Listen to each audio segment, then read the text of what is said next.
सतनाम श्री वाहिगुरु जी।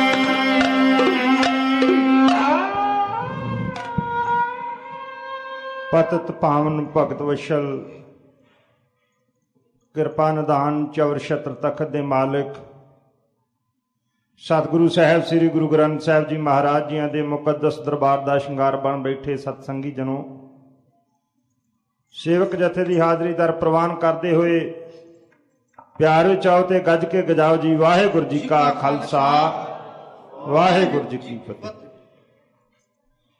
बहुत ही आनंदमई समा बजा होया सी।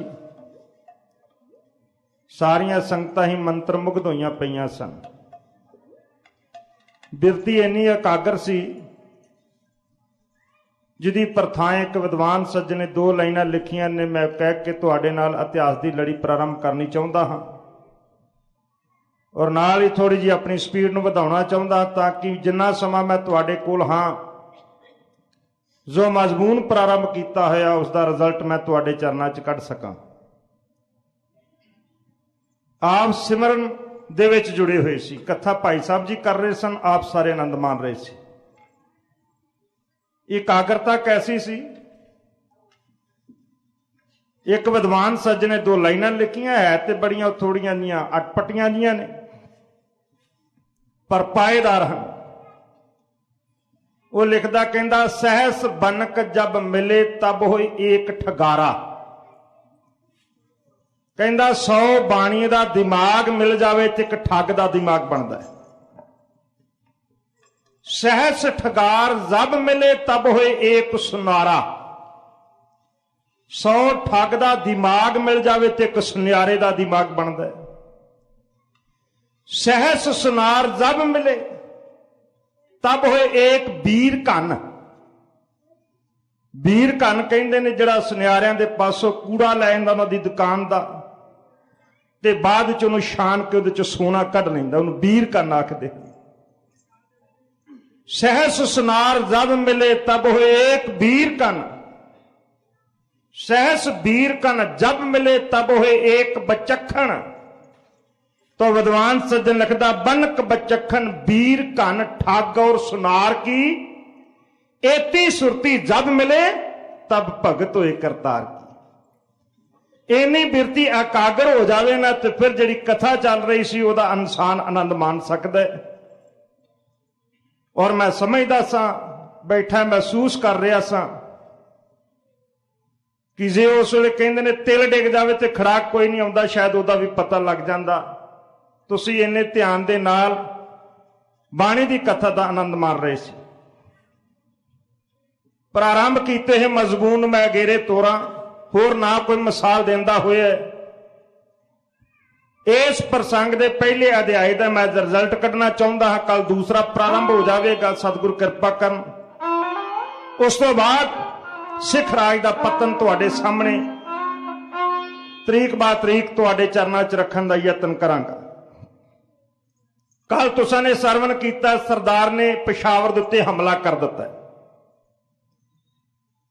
तुसीं कदी पेशावर जाओ, इस पेशावर के किले दे विच श्री अकाल तख्त साहिब के जथेदार सिंह साहब बाबा फूला सिंह अकाली की स्मारक उन्हां दी यादगार है।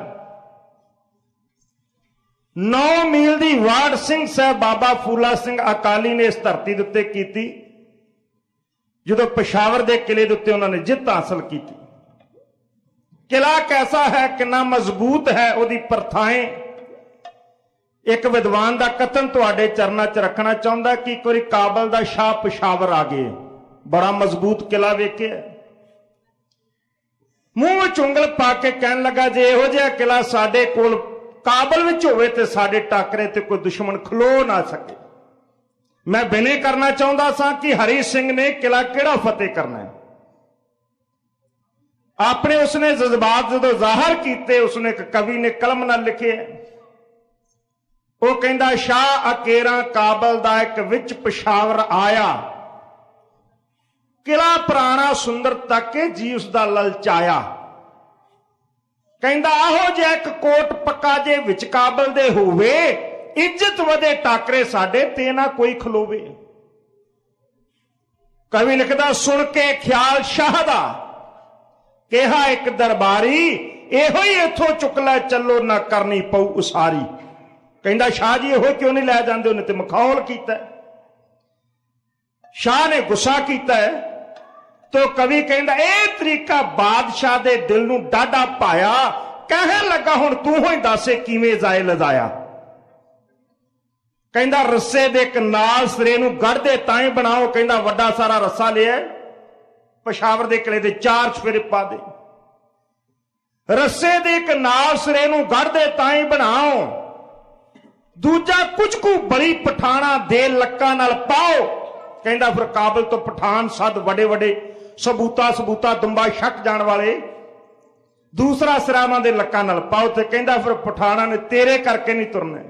कहंदा फिर सिंह साहब बाबा फूला सिंह अकाली दी स्मारक वाल उंगल करके आख्या। कहन लगा फिर मिन्नतां तरले करके सदो फूला सिंह अकाली नठ उठणगे किले सने देऊ जदों विखाली।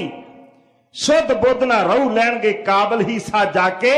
सब तो चंगा यह तरीका है वेख लै अजमा के। यह है वड वडेरियां दी कमाई। वह पेशावर दा किला फिर दुश्मन के कब्जे विच है। हाजी खान ने अपनी तोपां शहर के बार बार बीड़ियां हुई ने कमसान मचे। सरदार ने आख्या कहन लगा खालसा जी साडे कोल 2 मिनट का समा बाकी है। जिन्हां वीरां ने किसी आर्मी च सर्विस की है जां किसी होर फोर्स विच वो जानते हैं जदों लड़ाई लग जाए 1 मिनट कितना कीमती होया करता है। 1 मिनट के नाल लड़ाई का नक्शा ही बदल जाता है। हुण वर्गियां तोपां नहीं सन। उन्हां च बरूद भर के बत्ती नूं अग लाई जाती सी। सरदार ने अंदाजा लगाया कि दुश्मन ने अपनी 40 तोपां दा फायर साडे उत्ते कर दिता है। सरदार ने आख्या साडे कोल 2 मिनट का समा है। इस तो पहला कि दोबारा साडे उत्ते फायर करन सानू तोपां दे उत्ते कब्जा करना चाहिए। सिंहां ने हमला कर दिता। घोड़े भजाए।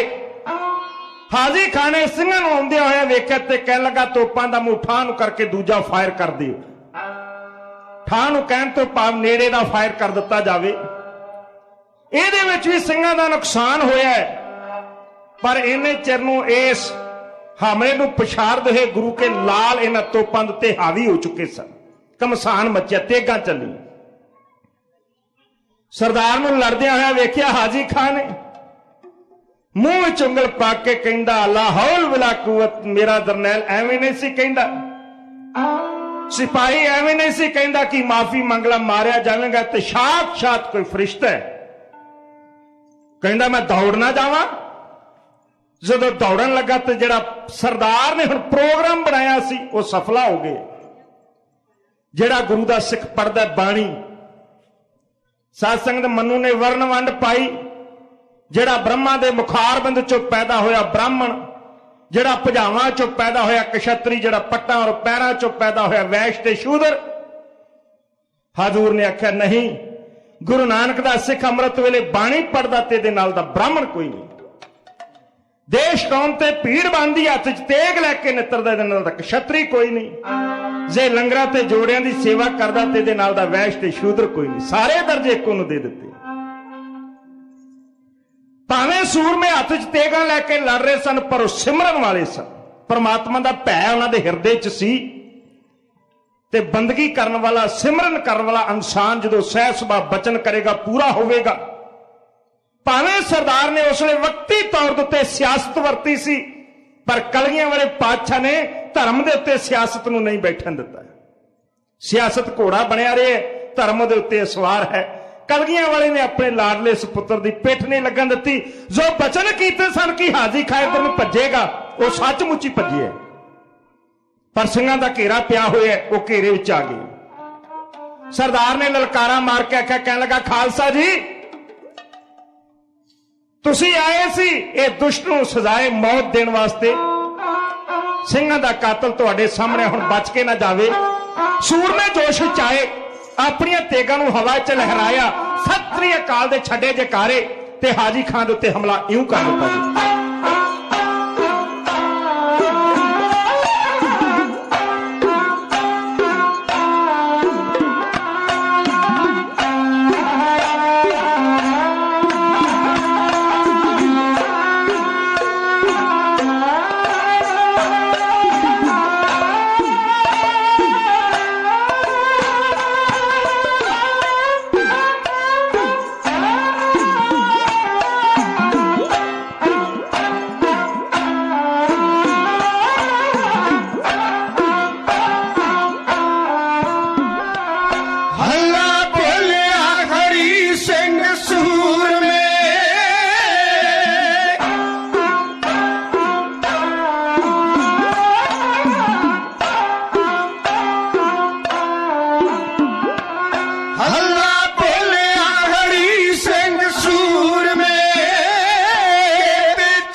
इस घमसान की लड़ाई दे विच हाजी खान नूं सिंघां ने जिउंदियां गिरफ्तार कर लिया। इतिहासकार कहंदे ने जे किते हाजी खान मारिया जांदा ते शायद सरदार की शहादत एडी जल्दी ना हुंदी। पेशावर शहर के उत्ते कब्जा करके सारा प्रबंध सरदार ने अपने हाथ विच ले लिया। सोच दड़ाई ये नित दियां लड़ाइयां हुण बंद हो जाणियां चाहीदियां ने। ये चढ़ के आउंदे ने असीं लड़न वास्ते आ जांदे हां, ये नित दा निबेड़ा कर देना चाहिए। तखत उत्ते बैठा होया सरदार, क्योंकि इस मजमून का पहले अध्याय का मैं रिजल्ट कढ़ना चाहुंदा हां, अपनी गल नूं मैं संकोचना चाहुंदा हां। ढाडी सिंघां पासों 2 कवितावां की होर सेवा लैके ये पहले अध्याय का रिजल्ट कढ़ना चाहुंदा। तखत उत्ते सरदार बैठ गए। जमराव का किला सरदार महा सिंह बनाउण वास्ते भेजिया ते आप उसका जाके नींह पत्थर रखे। पेशावर तो पठाणा नूं खड़ना 12 मील है, जमराव ते पेशावर 12 मील। सारा दिन इन्हां दे सिरां दे उत्ते मिट्टी ढवाउणी ते रात नूं लिया के फिर पेशावर की जेल विच बंद कर देना। आखिर यह सिलसिला लगातार जारी रहा। इलाके का प्रबंध सरदार ने अपने हाथ च ले लिया। शकरगढ़ का किला मजीठे वाले लहणा सिंह नूं दिता। जो कुछ उस वेले पेशावर च हो रहा सी, क्योंकि लैक्चर करांगा लंबा चलिया जाएगा, सो सरवण करिए। गड्डी दे बंद हन, ढाडी सिंह तुहाडे नाल साझा कर रहे हैं की हो रहा उस वेले पेशावर और जमराव दे विच, इउं मैनूं कीता जाए।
सारे दा सारा प्रबंध तुसां ने सरवण कीता जिवें सरदार ने कीता। हाजी खान चीक उठिया, कहंदा दुहाई अल्लाह दी मैथों मिट्टी नहीं ढोई जांदी। ਜਿਹੜੇ ਪਹਿਰੇਦਾਰ ਨੇ ਦੇ ਪਲੰਗ ਨੂੰ ਲੱਤ ਮਾਰੀ ਸੀ, ਕਹਿੰਦਾ ਖਾਨ ਸਾਹਿਬ ਮੈਂ ਤੇ ਉਦਣ ਹੀ ਆਖਿਆ ਸੀ ਤੌਬਾ ਕਰ ਲਓ, ਤੁਸੀਂ ਨਹੀਂ ਮੰਨੇ। ਕਹਿੰਦਾ ਹੁਣ ਇੱਕ ਮੈਂ ਤਰੀਕਾ ਦੱਸਾਂ। ਕਹਿੰਦਾ ਦੱਸ। ਕਹਿੰਦਾ ਅੰਮ੍ਰਿਤ ਵੇਲੇ ਜਦੋਂ ਗੁਰੂ ਦਾ ਸਿੱਖ ਪੜਦਾ ਬਾਣੀ, ਉਹਦੇ ਕੋਲੋਂ ਜੋ ਮੰਗ ਲਈਏ ਸੋਈ ਮਿਲ ਜਾਂਦਾ, ਤੇ ਤੁਸੀਂ ਵੀ ਜਾ ਕੇ ਆਪਣੀ ਰਿਹਾਈ ਮੰਗ ਲਓ। ਕਹਿੰਦਾ ਉਹ ਸੱਚ ਕਹਿੰਦਾ? ਕਹਿੰਦਾ ਹਾਂ ਮੈਂ ਸੱਚ ਕਹਿੰਦਾ। ਹੁਣ ਇੱਕ ਘਟਨਾ ਦਾ ਜ਼ਿਕਰ ਕੀਤਾ ਜਿਹੜੀ ਕਸ਼ਮੀਰ ਵਿੱਚ ਹੋਈ ਸੀ। ਜ਼ਬਾਰ ਖਾਂ ਦੀ ਭੈਣ ਬਾਨੋ, ਜ਼ਬਾਰ ਖਾਂ ਦੀ ਬਾਂਹ ਵੀ ਇੱਕ ਵੱਢੀ ਗਈ ਸੀ ਲੜਾਈ ਦੇ ਵਿੱਚ। ਆਪਣੇ ਭਰਾ ਦਾ ਹਸ਼ਰ ਵੇਖ ਕੇ ਕਹਿਣ ਲੱਗੀ, ਭਾਈ ਜਾਨ ਜਿਹੜਾ ਸੂਰਮਾ ਤੁਹਾਡੇ ਕੋਲ ਹੀ ਨਹੀਂ ਮਰਿਆ ਉਹਨੂੰ ਮੈਂ ਮਾਰ ਕੇ ਆਵਾਂਗੀ। ਭੇਸ ਵਟਾ ਕੇ ਸਰਦਾਰ ਦੇ ਕੈਂਪ ਵਿੱਚ ਆ ਗਈ। ਖੰਜਰ ਕੱਢ ਕੇ ਜਦੋਂ ਸਰਦਾਰ ਨੂੰ ਮਾਰਨ ਲੱਗੀ, ਸਰਦਾਰ ਆਰਾਮ ਕਰ ਰਿਹਾ ਸੀ ਤੇ ਵੇਖ ਕੇ ਕਹਿਣ ਲੱਗੀ, ਨਹੀਂ ਬਾਨੋ ਇਹਨੂੰ ਖੰਜਰ ਮਾਰੇਂਗੀ ਸ਼ਹੀਦ ਬਣ ਜਾਵੇਗਾ, ਇਹ ਸੂਰਮਾ ਬਣਿਆ ਫਿਰਦਾ, ਇਹਨੂੰ ਐਸੀ ਮੌਤੇ ਮਾਰੇ ਰੋਜ਼ ਮਰੇ ਪਰ ਇਹਨੂੰ ਮੌਤ ਨਾ ਆਵੇ। ਉਹਨੇ ਖੜਾ ਕੀਤਾ, ਸਰਦਾਰ ਦੀ ਅੱਖ ਖੁੱਲ ਗਈ। ਬੇਹੱਦ ਸੁੰਦਰ ਇਸਤਰੀ ਨੂੰ ਆਪਣੇ ਸਾਹਮਣੇ ਵੇਖ ਕੇ ਸਰਦਾਰ ਨੇ ਆਖਿਆ, ਦੇਵੀ ਤੂੰ ਕੌਣ ਹੈ? ਨਿਡਰ ਹੋ ਕੇ ਉਹਨੇ ਆਖਿਆ, ਕਹਿੰਦੀ ਸਰਦਾਰਾ ਜ਼ਬਾਰ ਖਾਂ ਦੀ ਭੈਣ ਮੈਂ ਬਾਨੋ ਹਾਂ। ਕੀ ਕਰਨ ਵਾਸਤੇ ਆਇਓ? ਕਹਿੰਦੀ ਸਰਦਾਰਾ ਤੈਨੂੰ ਮਾਰਨ ਵਾਸਤੇ। ਮਾਰਿਆ ਨਹੀਂ? ਬਾਨੋ ਨੇ ਆਖਿਆ, ਸਰਦਾਰਾ ਤੇਰੇ ਵਰਗੇ ਹੀਰੇ ਮਾਵਾਂ ਬਾਰ-ਬਾਰ ਨਹੀਂ ਜੰਮਦੀਆਂ, ਇਸ ਕਰਕੇ ਨਹੀਂ ਮਾਰੇ। ਸਰਦਾਰ ਨੇ ਆਖਿਆ ਸ਼ੁਕਰੀਆ। ਤੇ ਬਾਨੋ ਨੇ ਪੈਂਤੜਾ ਬਦਲਦੇ ਹੋਏ ਆਖਿਆ, ਕਹਿਣ ਲੱਗੀ ਸਰਦਾਰਾ ਤੇਰੀ ਜਾਨ ਬਖਸ਼ੀ ਹੈ, ਤੇਰੇ ਕੋਲ ਕੁਝ ਮੰਗਾ ਤੇ ਦੇਵੇਂਗਾ? ਸਰਦਾਰ ਨੇ ਆਖਿਆ ਦੇਣ ਜੋਗ ਹੋਇਆ ਜ਼ਰੂਰ ਦੇਵਾਂਗਾ, ਮੰਗੋ। ਕਹਿੰਦੀ ਮੁਕਰੀ ਨਾ, ਤੈਨੂੰ ਤੇਰੇ ਬਾਬੇ ਨਾਨਕ ਦਾ ਵਾਸਤਾ ਹੀ। ਸਰਦਾਰ ਨੇ ਆਖਿਆ ਜੇ ਦੇਣ ਜੋਗ ਹੋਇਆ ਦੇਵਾਂਗਾ, ਮੰਗੋ। ਕਹਿੰਦੀ ਸਰਦਾਰਾ ਮੈਂ ਚਾਹੁੰਦੀ ਆ ਤੂੰ ਮੇਰੇ ਨਾਲ ਨਿਕਾਹ ਕਰ ਲੈ, ਤੇ ਭਾਵੇਂ ਨਾ ਵੀ ਕਰ ਮੈਨੂੰ ਫਰਕ ਕੋਈ ਨਹੀਂ, ਪਰ ਮੈਂ ਚਾਹੁੰਦੀ ਆ ਮੇਰੀ ਗੋਦ 'ਚ ਤੇਰਾ ਬੱਚਾ ਖੇਡੇ ਜਿਹੜਾ ਤੇਰੇ ਵਰਗਾ ਸੂਰਮਾ ਹੋਵੇ। ਸਰਦਾਰ ਨੇ ਆਖਿਆ ਦੇਵੀ ਕੱਲ ਆਇਓ, ਮੈਂ ਵਿਚਾਰ ਕਰਾਂਗਾ। ਬਾਨੋ ਅਗਲੇ ਦਿਨ ਫੇਰ ਆ ਗਈ। ਮੈਂ ਮਜਬੂਰ ਨੂੰ ਸੰਕੋਚਾਂ। ਸਰਦਾਰ ਨੇ ਬੜੇ ਸੁੰਦਰ ਜਗ੍ਹਾ ਦੇ ਉੱਤੇ ਉਹਦਾ ਆਸਣ ਲਗਾਇਆ ਤੇ ਆਖਿਆ ਦੇਵੀ ਆਪਣਾ ਸਵਾਲ ਦੁਹਰਾ। ਉਸਨੇ ਸਵਾਲ ਦੁਹਰਾਇਆ। ਸਰਦਾਰ ਕੋਲ ਗਿਆ, ਆਪਣੇ ਗੋਡੇ ਜ਼ਮੀਨ ਤੇ ਮੂੰਹ ਤੇ ਮਾਰ ਕੇ ਉਸਨੇ ਆਪਣਾ ਸਿਰ ਬਾਨੋ ਦੀ ਗੋਦ ਵਿੱਚ ਰੱਖ ਦਿੱਤਾ। ਬਾਨੋ ਨੇ ਸਿਰ ਤੇ ਹੱਥ ਫੇਰ ਕੇ ਆਖਿਆ, ਕਹਿਣ ਲੱਗੀ ਸਰਦਾਰ ਜੀ ਕੀ ਕਰ ਰਹੇ ਹੋ? ਤੇ ਸਰਦਾਰ ਨੇ ਹੱਥ ਜੋੜ ਕੇ ਆਖਿਆ ਦੇਵੀ ਤੂੰ ਚਾਹੁੰਦੀ ਆ ਕਿ ਮੇਰੇ ਵਰਗਾ ਸੂਰਮਾ ਬੱਚਾ ਤੇਰੀ ਗੋਦ ਵਿੱਚ ਖੇਡੇ, ਤੇ ਦੁਨੀਆ 'ਚ ਹਰੀ ਸਿੰਘ ਮੈਂ ਇਕੱਲਾ ਹੀ ਆ, ਮੇਰੇ ਵਰਗਾ ਹੋਰ ਕੋਈ ਨਹੀਂ, ਤੇ ਅੱਜ ਤੋਂ ਬਾਅਦ ਤੂੰ ਮੈਨੂੰ ਆਪਣਾ ਪੁੱਤਰ ਹੀ ਸਮਝ। ਮੇਰਾ ਤੇ ਤੇਰਾ ਨਾਤਾ ਅੱਜ ਤੋਂ ਬਾਅਦ ਮਾਂ ਤੇ ਪੁੱਤ ਦਾ ਹੋਵੇਗਾ। ਅੱਜ ਤੋਂ ਬਾਅਦ ਮੈਂ ਤੇਰਾ ਪੁੱਤਰ ਹੀ ਸਹੀ। ਭਾਵੇਂ ਹਮ ਉਮਰ ਸਨ। ਬਾਨੋ ਤਬਕ ਕੇ ਪਲੰਗ ਤੋਂ ਉੱਠੀ, ਸਰਦਾਰ ਦੇ ਚਰਨੀ ਹੱਥ ਲਾਉਣ ਲੱਗੀ। ਸਰਦਾਰ ਨੇ ਆਖਿਆ ਦੇਵੀ ਮੈਂ ਤੈਨੂੰ ਮਾਂ ਆਖੇ, ਉਮਰ ਦਾ ਤਕਾਜ਼ਾ ਨਹੀਂ, ਤੇ ਮਾਵਾਂ ਕਦੀ ਪੁੱਤਰਾਂ ਦੇ ਪੈਰੀ ਹੱਥ ਨਹੀਂ ਲਾਉਂਦੀਆਂ। ਬਾਨੋ ਵਾਪਸ ਚਲੇ ਗਈ। ਸਟੋਰੀ ਬੜੀ ਲੰਬੀ ਸੀ, ਮੈਂ ਥੋੜੇ ਲਫ਼ਜ਼ਾਂ 'ਚ ਬਿਆਨਾਤ ਕਰਨ ਦਾ ਯਤਨ ਕੀਤਾ। ਜ਼ਬਾਰ ਖਾਨ ਨੇ ਆਖਿਆ ਬਾਨੋ ਮਾਰ ਆਈ ਹੈ? ਕਹਿਣ ਲੱਗੀ ਭਾਈ ਜਾਨ ਜੇ ਮਨ 'ਚ ਤਮੰਨਾ ਕਿ ਮੈਂ ਮੌਤ ਤੇ ਫਤਿਹ ਆਪ ਪਾਉਣੀ ਹੈ ਤੇ ਪਾ ਸਕਦੇ ਹੋ, ਪਰ ਜੇ ਸਰਦਾਰ ਨੂੰ ਮਾਰਨਾ ਲੋਚਦੇ ਹੋ ਇਹ ਖਿਆਲ ਮਨ 'ਚੋਂ ਕੱਢ ਛੱਡੋ। ਉਹਨੂੰ ਦੁਨੀਆ ਦੀ ਕੋਈ ਤਾਕਤ ਖਤਮ ਨਹੀਂ ਕਰ ਸਕਦੀ। ਉਹ ਸੂਰਮਾ ਨੇ ਅਖਲਾਕ ਦਾ ਵੀ ਇੰਨਾ ਉੱਚਾ, ਐਸਾ ਕਰਦਾਰ ਸੀ ਇਹ ਮਹਾਬਲੀ ਯੋਧੇ ਦਾ। ਪਹਿਰੇਦਾਰ ਨੇ ਗੱਲ ਦੱਸੀ। ਕਹਿਣ ਲੱਗਾ ਜਾ ਕੇ ਮਾਫੀ ਮੰਗ ਲੈ, ਰਿਹਾਈ ਮੰਗ ਲੈ। ਗਲ 'ਚ ਹਜ਼ੂਰੀਆ ਪਾ ਕੇ, ਪੱਲਾ ਪਾ ਕੇ, ਮੂੰਹ 'ਚ ਘਾਹ ਦੀ ਤਿੜ ਲੈ ਕੇ ਹਾਜੀ ਖਾਂ ਗਿਆ। ਅੰਮ੍ਰਿਤ ਵੇਲੇ ਜਿਵੇਂ ਉਸਨੇ ਮੰਗ ਕੀਤੀ ਸੀ, ਜਾ ਕੇ ਸੁਫਾਰੀ ਲੰਮਾ ਪੈ ਗਿਆ। ਸਲਾਮ ਕਰਦਾ, ਚੁੱਕ ਚੁੱਕ ਕੇ ਨੱਕ ਰਗੜਦਾ। ਸਰਦਾਰ ਨੇ ਆਖਿਆ ਹਾਜੀ ਖਾਂ ਕੀ ਚਾਹੁੰਦੇ?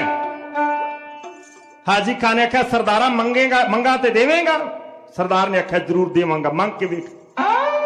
ਕਹਿੰਦਾ ਤੇਰੇ ਬਾਬੇ ਨਾਨਕ ਦਾ ਵਾਸਤਾ ਹੀ, ਮੁੱਕਰੀ ਨਾ। ਸਰਦਾਰ ਨੇ ਆਖਿਆ ਨਹੀਂ ਮੁੱਕਰਦਾ, ਮੰਗ। ਕਹਿੰਦਾ ਸਰਦਾਰਾ ਮੈਨੂੰ ਰਿਹਾ ਕਰ ਦੇ।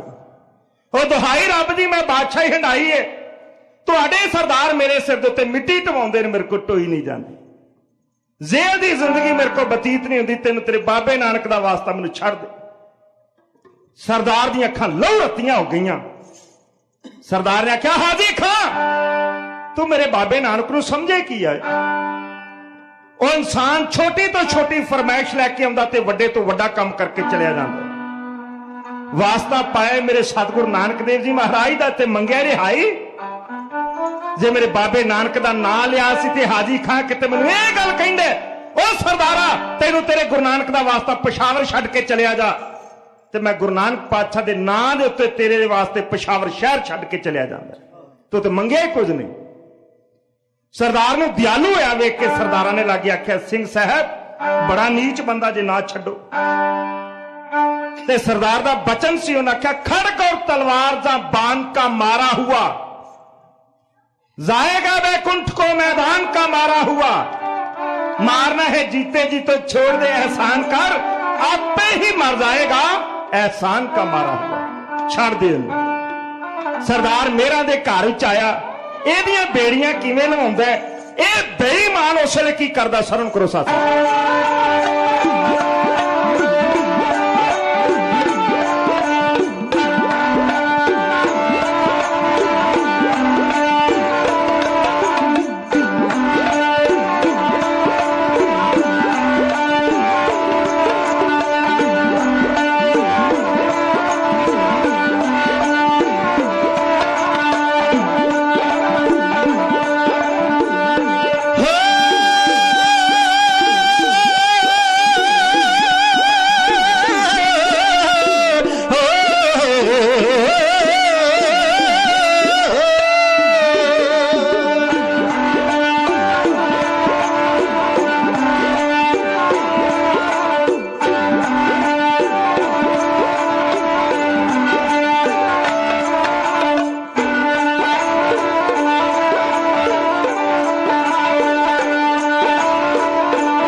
ਸੂਰਮੇ ਨੂੰ ਆ ਜੀ ਵਿੱਚ ਆ ਮੇਰ ਜੀ, ਸੁਣ ਕੇ ਤਰਸ ਸੂਰਮੇ ਨੂੰ ਆ ਜੀ ਵਿੱਚ ਆ ਮੇਰ ਜੀ, ਉਸ ਵੇਲੇ ਝੱਟ ਬੇੜੀਆਂ ਲੋਹਾਵਦਾ ਨਾ ਲਗਾਈ ਦੇਰ ਦੀ, ਉਸ ਵੇਲੇ ਝੱਟ ਬੇੜੀਆਂ ਲੋਹਾਵਦਾ ਨਾ ਲਗਾਈ ਦੇਰ ਦੀ।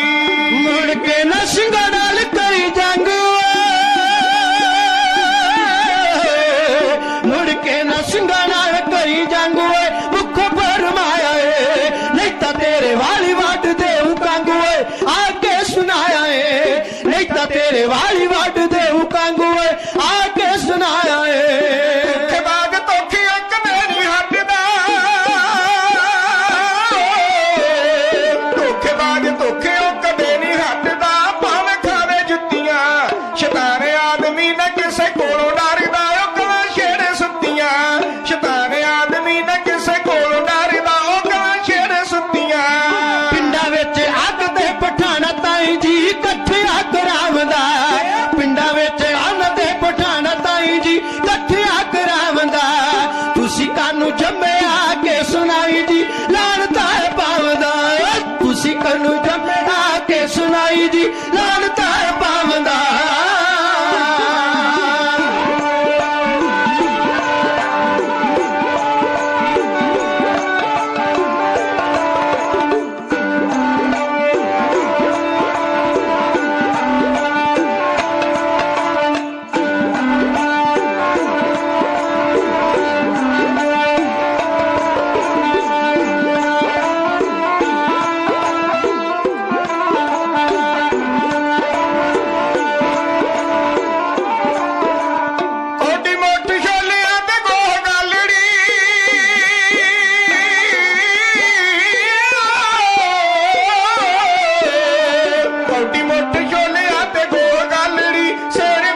ਹਾਜੀ ਖਾਂ ਕਾਬਲ ਚਲਿਆ ਗਿਆ।